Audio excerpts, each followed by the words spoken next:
The honeymoon is over.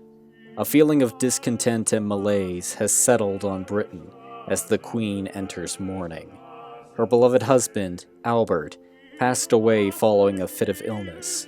The once youthful, jubilant Empress has now donned black in mourning and has withdrawn from the government, at a time when the United Kingdom needs strong leadership and clear direction. When the Russian Tsar, Alexander II, threatened the Ottoman Empire, Britain rose alongside Napoleon III of France to defend the sick man of Europe, perceiving the Russian aggression as disturbing the peace of the concert of Europe. However, the British military command was divided as to how to defend Turkey. The army advocated a defense of Thrace and the Caucasus, using the mountainous regions as defensible positions against the Russian onslaught. The Royal Navy, in contrast, advocated a naval landing in the Baltic states, attacking the Russians from behind and threatening St. Petersburg and Moscow. The Navy won the debate, and an amphibious assault was made upon Riga and Vilnius. The Navy believed that the local Estonian and Latvian minorities would support the British and rise up against the Russians. However, the locals believed the British arrival was a lost cause and remained neutral during the invasion. The result was initial success in occupying the duchy before meeting with a crushing defeat at the Battle of Narva on the road to St. Petersburg. The charge of the Light Brigade, a mad-dashed hope to break the Russian artillery position, now immortalized in Lord Tennyson's poem, encapsulated the military mismanagement, misguided zeal of youth, and the blow to honor of the British Army that had once defeated Napoleon Bonaparte. The losses were so devastating that Lord Cardigan had to order an all-out retreat back to the ships stationed in Riga before returning back to Britain in shame. The defeat at Narva spelled defeat in the war, as Russia began carving up the Ottoman Empire. Many critics see this as the end of British influence in Europe. This claim is a touch exaggerated, as Britain still holds sway over the Scandinavian countries. But if Russia and Britain come into conflict over the region, it seems likely that Russia would defeat Britain a second time.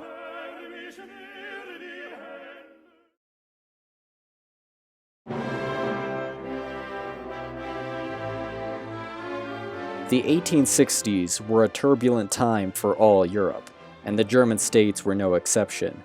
Upon the death of Friedrich Wilhelm IV, the new Wilhelm I found his new kingdom embarked on a path of conquest and domination, at the command of his chancellor, Otto von Bismarck.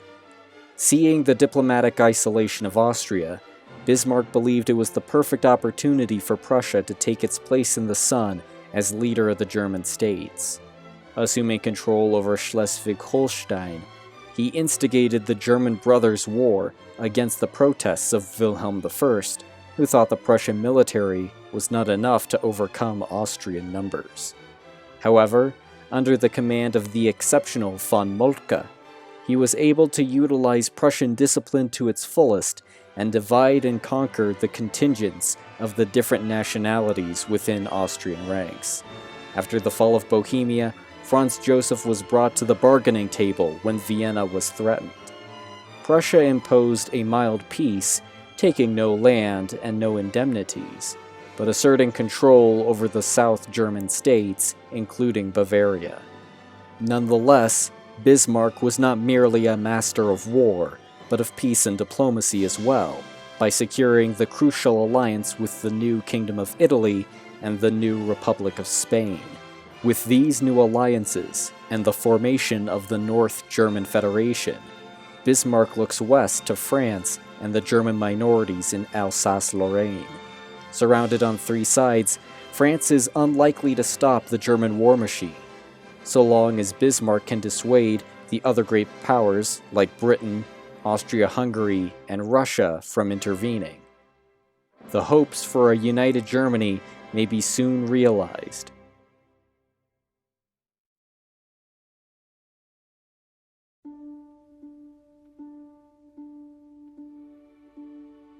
The same feeling of despondency and despair in Britain is also felt in France, where defeat in the Crimean War proved to be another blunder for Napoleon III. Although he still enjoys popularity at home for some of his work relief programs and public works projects, his foreign policy has been erratic and even disastrous. First, he led the charge against the Austrians during the Italian War of Independence. However, he got cold feet once the casualties started mounting and called for peace before the Italians had reclaimed Veneto. The Italians saw this early peace as a betrayal and soon signed an alliance with Prussia, now the North German Federation, giving France a new enemy on its doorsteps. Second, Napoleon wanted to expand France's overseas empire by invading Indochina. The United States, which had taken a protective role in the region, particularly the Kingdom of Cambodia, protested and said it would challenge any aggression by France in the region. However, once the United States became embroiled in its civil war, Napoleon III made his move to seize Vietnam. However, the harsh jungle climate and the fierce resistance of the natives prevented the French from taking any large gains, only the southern tip of Vietnam. This move gained little prestige for France and soured relations with the United States. Finally, the defeat in the Crimean War at the hands of Russia humiliated the French military.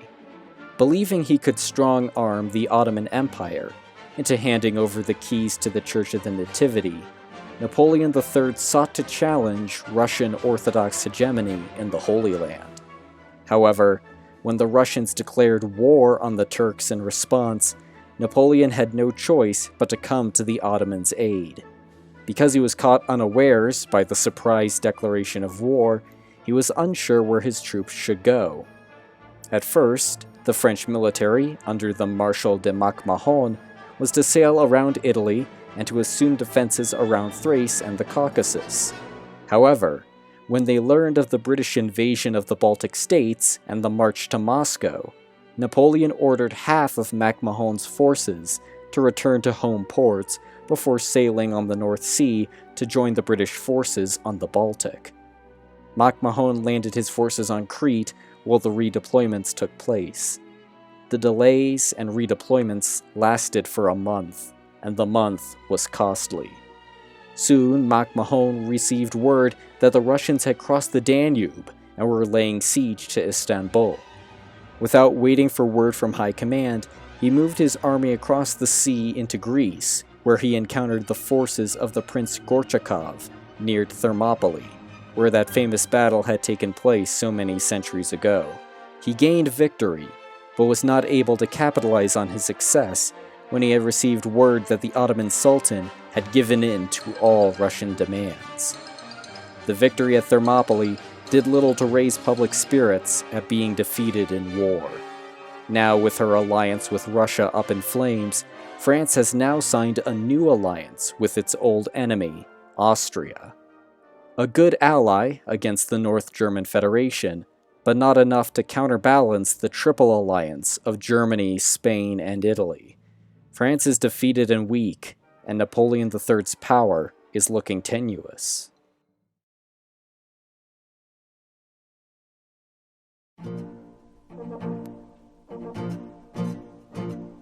The storm clouds have burst.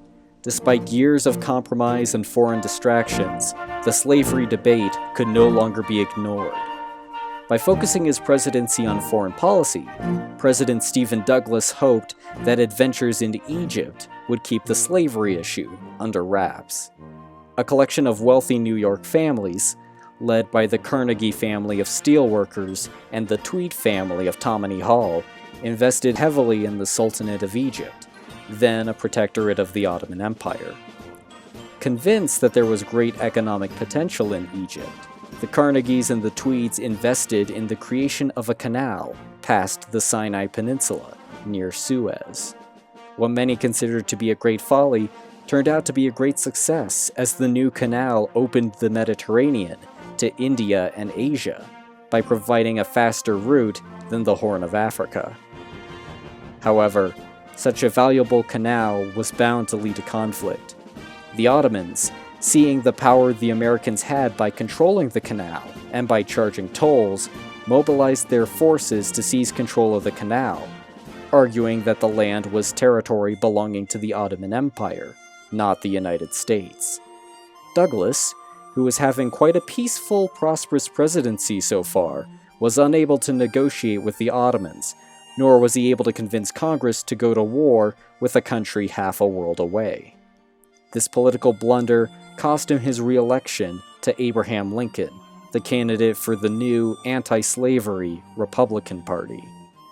Although Lincoln opposed slavery, he was hesitant to make any moves to outlaw slavery altogether. However, the southern slaveholding states were unconvinced and believed that a Republican president would threaten their peculiar institution. When Lincoln was attending a performance of Our American Cousin at Ford's Theater, a Southern radical named John Wilkes Booth unsuccessfully assassinated him, the first shot in the American Civil War. Fearing that public outrage against the assassin would turn into outrage against slavery and the South, the states of South Carolina, Georgia, Florida, Alabama, Mississippi, Louisiana, Texas, Arkansas, Tennessee, Kentucky, North Carolina, and Virginia declared secession as the Confederate States of America.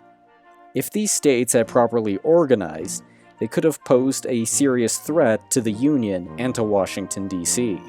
However, because the secession was quite spur of the moment, they had little time to properly mobilize their troops to counter against the swift response of the federal government, which soon blockaded the South and executed swift pincer campaigns through the Mississippi River Basin and the Savannah River.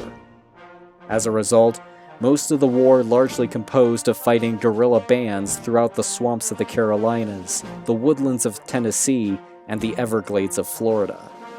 In November of 1863, almost a year and a half of fighting, the Confederate government agreed to surrender to prevent further destruction of their property and people.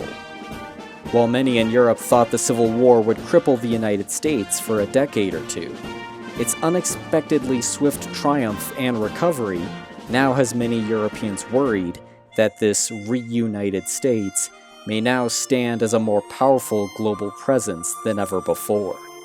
Not only are they a presence in Japan and Cambodia, but they are now back in Egypt, having encouraged the Egyptian Sultan to revolt against the Ottomans, providing him with guns and subsidies, while the Ottomans were distracted by the Crimean War.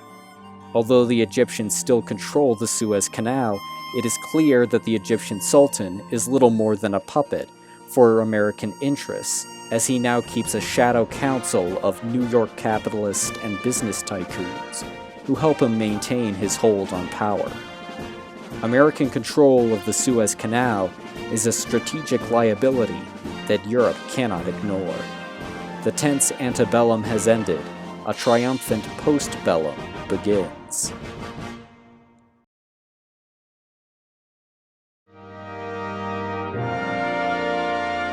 The 1850s were a period of turbulent politics for Russia. Alexander II's dream of liberating the serfs was met with resistance from the nobility and the church. Additionally, nationalist movements were simmering in Finland and Poland, sensing the internal divisions that were weakening the Russian monarchy. Polish tempers flared up in 1857 with the Great Polish Revolt in Congress, Poland. When Russia appealed to the Congress of Europe, her pleas were heard on deaf ears, as many of the other great powers had sympathy for Poland. Even France betrayed them in this moment of crisis. Russia was able to put down the revolt herself, but this insult was not forgotten.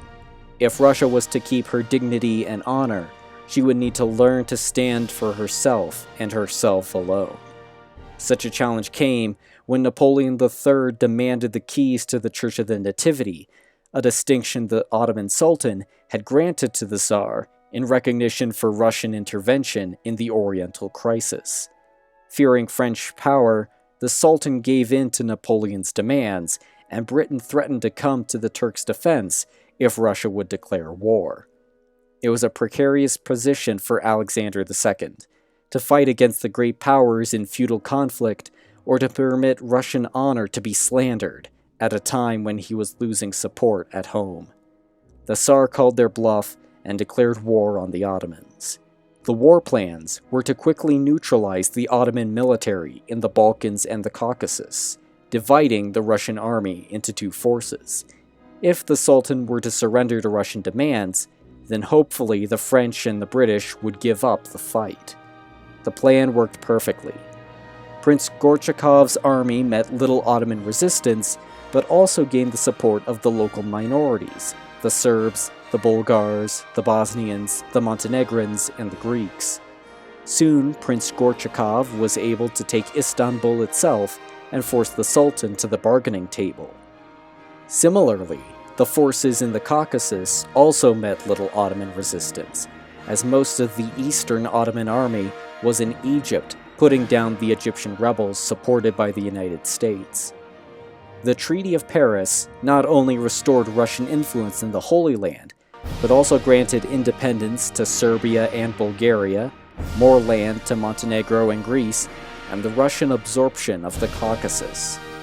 Alexander had proved Russia's predominant role as protector of Eastern Christians and the Slavic peoples, and used his newfound success to lobby for the liberation of the serfs. With many of the South Slavs liberated and the serfs free, the Russian people have hailed Alexander as one of the great Tsars of all Russias, even calling him Alexander the Great.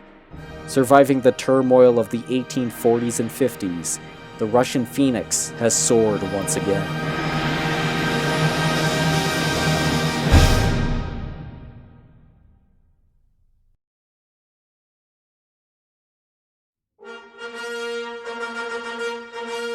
Some skeptics thought that Italy's aggressive expansion into southern Italy would bring it into conflict with Spain, since both Spain and the two Sicilies were ruled by the same royal family, the House of Bourbon.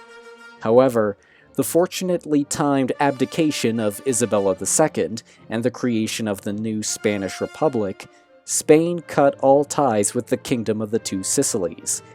Now, with the peninsula under its belt, Italy looks abroad to expand her great power status. With the defeat of the Ottomans in the Crimean War, the territories of Cyrene and Tunis look particularly appetizing. So, too, does the Croatian and Tyrolean territories of the equally weak Austrian Empire.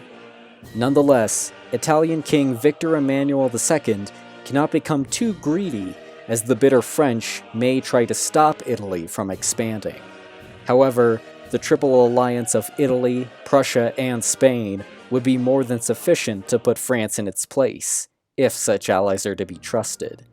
For the time being, Italy can sit, wait, poise, and be ready to strike when one of its neighbors slips.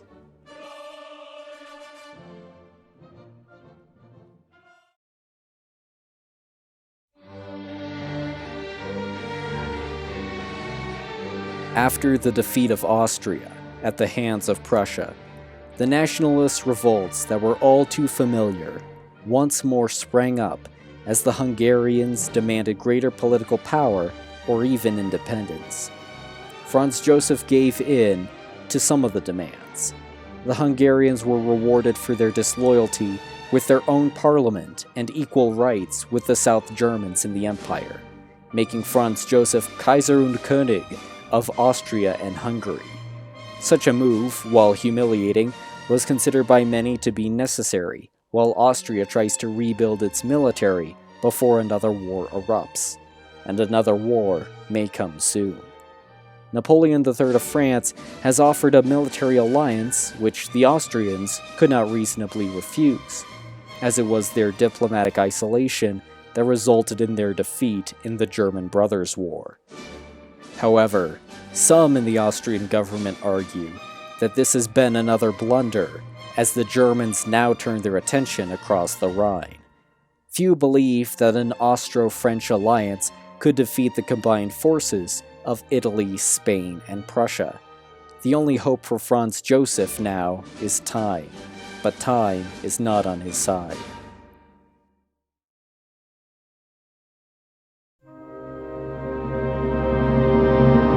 The Netherlands has been the slow-boiling power, winning no significant wars nor losing to any significant revolts.